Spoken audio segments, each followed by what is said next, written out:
Bom dia a todos. Meu nome é Ludmila Leonardo e hoje a gente vai apresentar o trabalho de invertebrados não selamados com o tema de recifes de coral no Brasil. Os componentes do nosso grupo são a Caroline Cláudia, a Júlia Fonseca, Lívia Lohane, eu e a Natália de Paula. Ah, os recifes de corais eles estão entre os mais diversos e complexos e produtivos ecossistemas do planeta. Eles fornecem importantes serviços ecossistêmicos, tais como a provisão de alimento, a manutenção de habitat, a proteção à linha da costa, que é o limite de água determinado pelas baixas e altas marés. Além disso, os corais têm sido visados atualmente para turismo e recreação. Os corais também são de grande importância para outras formas de vida marinha, que se beneficiam de sua existência com a utilização deles para alimentação e abrigo. Considera-se que eles vivem uma relação de protocooperação, que é a relação ecológica entre dois ou mais indivíduos da mesma espécie, ou não, que não dependem um do outro para sobreviver, mas que em determinadas situações ambos se beneficiam do convívio ecológico. A fauna coralina brasileira, ela se diferencia das demais porque ela possui baixa diversidade e, em contrapartida, ela tem uma alta taxa de endemismo quando é comparada com a de outras regiões do mundo.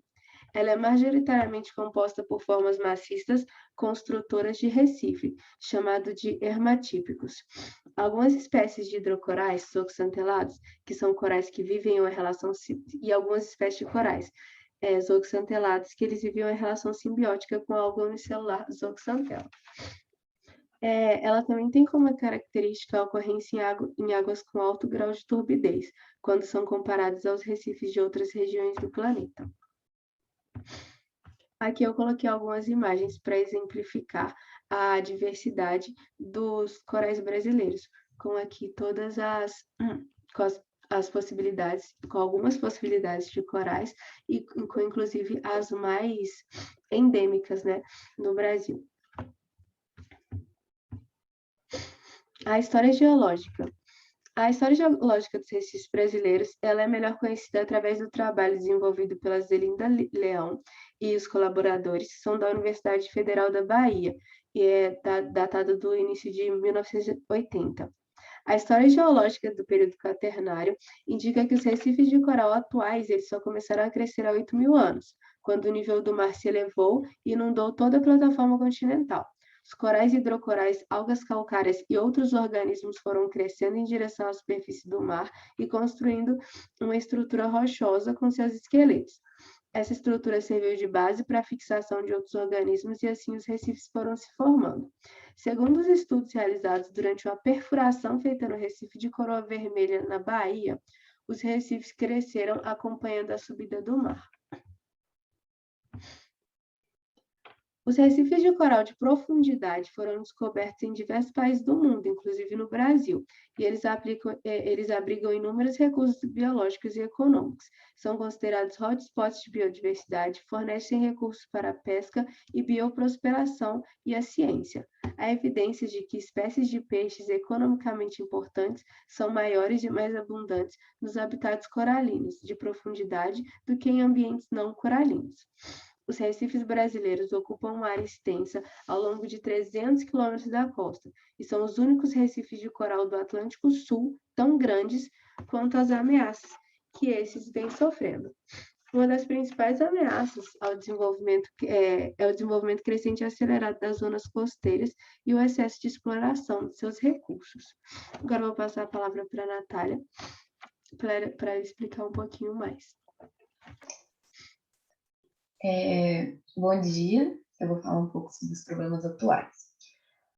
Para entender os aspectos e os impactos negativos sobre os corais, deve-se entender que eles são potenciais bioindicadores da qualidade ambiental. E isso tem se tornado um elemento de muita atenção nos momentos atuais, pela perda da função ecológica dos corais em decorrências consequências humanas que estão influenciando nas mudanças de temperatura global, além de outros fatores. Pode passar. Dentre as principais causas observadas que estão afetando os corais e fazendo com que eles sofram essas mudanças drásticas, estão as atividades de pesca, turismo, poluição, eutrofização e desenvolvimento urbano. Pode passar. Então, vou falar um pouco sobre essas causas. A pesca é um método que causa impactos gravíssimos e pode ser até irreversíveis em algumas situações, porque esse método realiza captura de diversas espécies e faz com que ocorra um arrasto dos locais que podem causar um impacto no substrato. É uma técnica predatória que causa danos à biota e ao meio ambiente, ocorrendo também a perturbação física ao homogeneizar o substrato e destruir o microhabitat desses locais, causando uma série de alterações na cadeia alimentar marinha, além do arraste e do deslocamento dos corais. O turismo nessas áreas recifais é uma atividade que ameaça todo o sistema, porque ele ocasiona danos nesses ambientes por causa das ancoragens inadequadas dos barcos, a alimentação indevida das espécies pelos turistas, o lixo produzido por eles e o pisoteio incorreto nesses ambientes de corais. Muitos desses locais visitados não possuem um programa de educação ambiental e de preservação dos corais voltados ao público, para que eles possam entender a importância da preservação desse local. Outra forma negativa relacionada ao turismo é o mergulho, que é uma forma atrativa e que faz com que ocorra a destruição direta desses ambientes, porque pode resultar em quebras ou lesões dos corais quando entram em contato direto com o corpo do mergulhador. Outro fato que pode influenciar na degradação dos recifes de corais é a poluição, tanto pelo turismo quanto pela aproximação cada vez mais frequente dos ambientes urbanizados com os ambientes costeiros. O depósito de resíduos orgânicos no mar causa uma turbidez na água que pode prejudicar os corais e outras espécies que dependem da luz.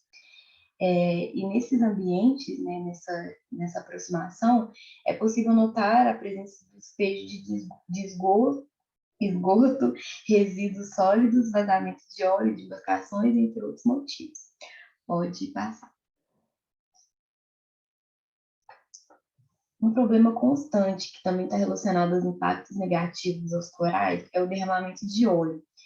Os ecossistemas costeiros possuem uma maior vulnerabilidade a derramamento de óleos devido à água costeira concentrar maior quantidade de navios, terminais e operações de carga e descarga, que aumenta o risco de acidentes nessa região. Pode pular. Passar. E como consequência de todos os fatores prejudiciais a essas diversas vidas, em destaque a vida dos corais, temos como principal resultado o branqueamento dos corais, que é causado pelas alterações climáticas, sendo, no caso, o aumento da temperatura, e tem como consequência a diminuição da capacidade reprodutiva, a redução de taxas de crescimento e de calcificação, a morte em massa das colônias, que podem atingir até 95% de mortalidade em alguns locais, e, por fim, a morte de algumas espécies de organismos marinhos que dependem desses ambientes recifais. Pode passar. Além disso, há também a perda de biodiversidade em curta, média e longa escala, e a perda do patrimônio natural, que prejudica tanto o meio científico, uma vez que essas espécies de corais têm diversas importâncias para a ciência, entre outras áreas, tanto quanto economicamente, pois prejudica o país em relação ao turismo. Pode passar. Agora eu vou falar um pouco sobre os corais amazônicos. Os corais amazônicos estão ganhando cada vez mais destaque devido às ações que promovem a sua importância. Os impactos que estão sendo realizados nesse local estão sendo comentados cada vez mais, e de acordo com a pesquisa realizada, no sistema recifal, da região amazônica, já foram apresentadas 40 espécies de corais, além das mais diversas espécies de esponjas, zooplânctons e peixes. Um ambiente rico em biodiversidade, que também está correndo risco por ser uma área de interesse de exploração de petróleo e gás natural, além dos riscos da atividade pesqueira. Até o presente momento, pode-se afirmar que há poucos estudos sobre esses corais. Por serem endêmicos, eles podem possuir diversas funções importantes para várias áreas, por exemplo, como a medicina. E também pode-se afirmar que há diversas leis de proteção aos corais e às áreas de conservação, mas que, infelizmente, existe uma pouca ou precária fiscalização para garantir a conservação desses ambientes. Pode pular. Com isso, podemos destacar o trabalho da Greenpeace, que é uma organização não governamental ambiental muito conhecida e que tem vários trabalhos e unidades em vários lugares do mundo. Eles defendem a preservação do ambiente e o desenvolvimento sustentável. Eles estão atuando diretamente e indiretamente para a conservação dos corais na Amazônia desde 2017, aproximadamente.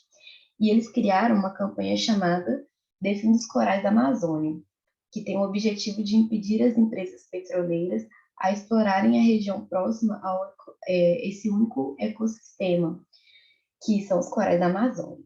Pode passar. Ah, não, volta só um segundo. Desculpa. Em 2018, eles conseguiram impedir que uma empresa francesa chamada Total perfurasse e buscasse o petróleo perto desses corais.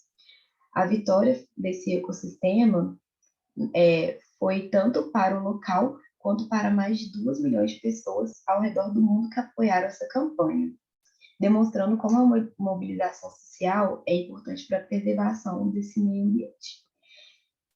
No site oficial do Greenpeace, há explicações de como as pessoas podem fazer para ajudar essa causa. Pode passar. Agora vamos falar um pouco sobre apresentar as curiosidades.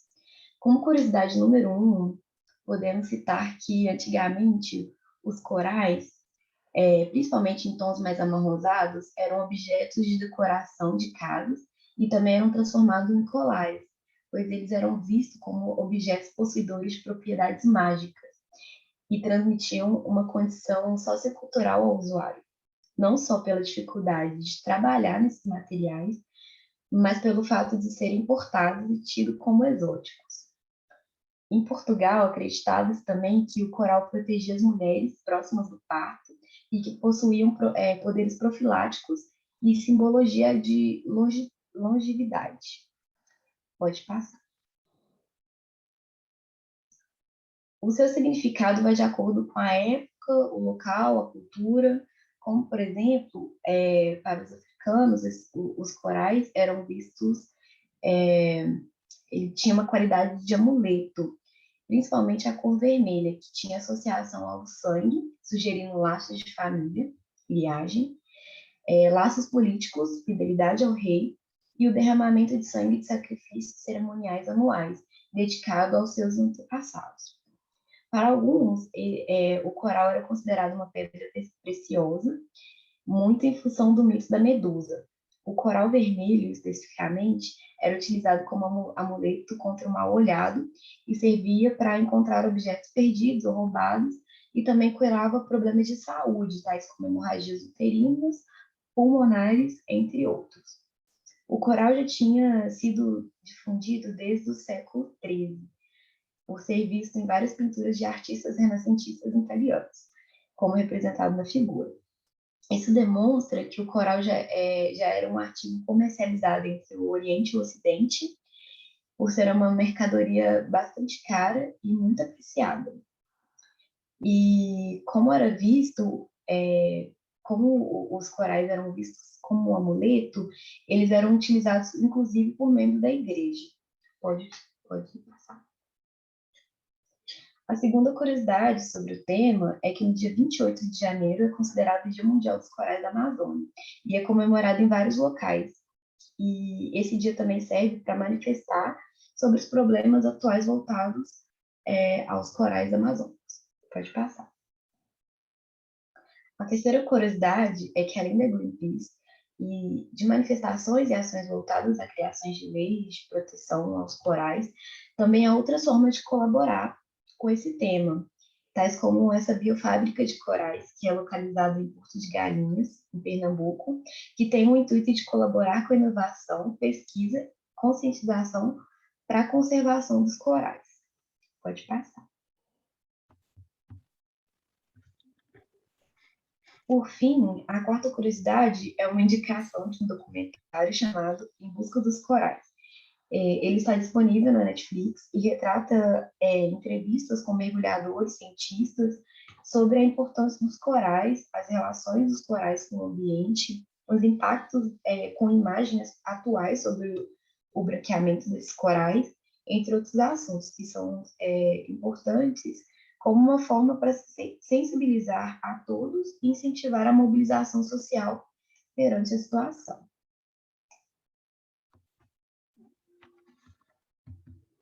Bom, agora eu vou voltar a falar para falar um pouquinho da conclusão.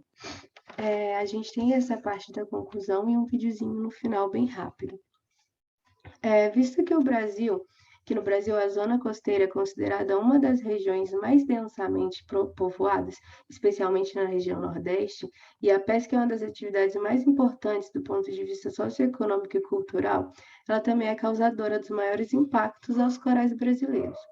A sedimentação, a poluição agrícola causada pelas plantações de cana-de-açúcar ao longo das zonas costeiras na Mata Atlântica, a poluição doméstica e a influência direta das atividades humanas estão entre as causas da degradação desses ecossistemas, que devem ser mais protegidos e bem estudados, pois os recifes funcionam como verdadeiros criadores de peixes, favorecendo a reposição da população de áreas densamente exploradas. Podemos observar também que os ambientes coralinos fornecem matéria-prima para a área farmacológica. Muitas espécies recifais elas produzem inúmeras substâncias químicas e pesquisadores buscam extrair e isolar essas substâncias, testando suas propriedades no tratamento de doenças e disfunções humanas. Sabendo da importância desse organismo, o Brasil é um privilegiado por ter tanta ocorrência de corais que diversificam e preservam nossa fauna marinha. O trabalho na preservação de corais é pouco difundido e conhecido. Está sendo disseminada através de turismo, mídias sociais e locais de preservação. É preciso se sentir pertencente ao meio e entendê-lo para que possamos dar continuidade ao incentivo, à preservação e à proteção dos nossos recifes. A seguir o vídeo.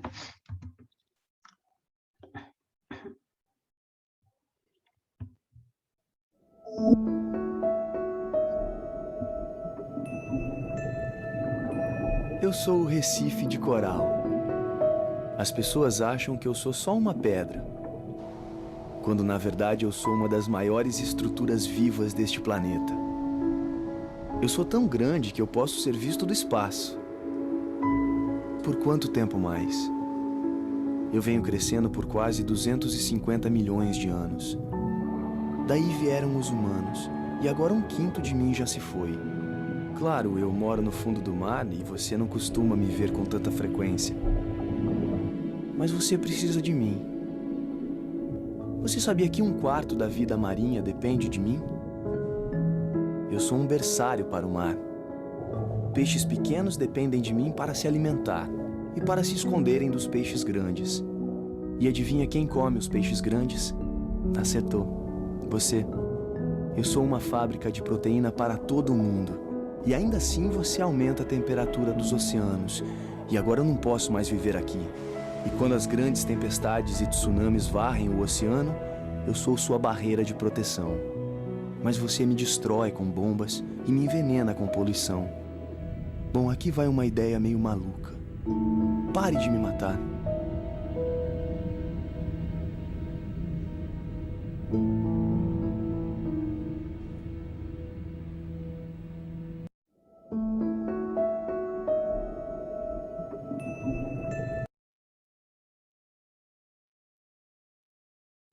E é isso. Muito obrigada a todos pela atenção, pela compreensão. Aqui a gente tem algumas das referências utilizadas para realizar esse trabalho. Espero que tenham gostado e muito obrigada.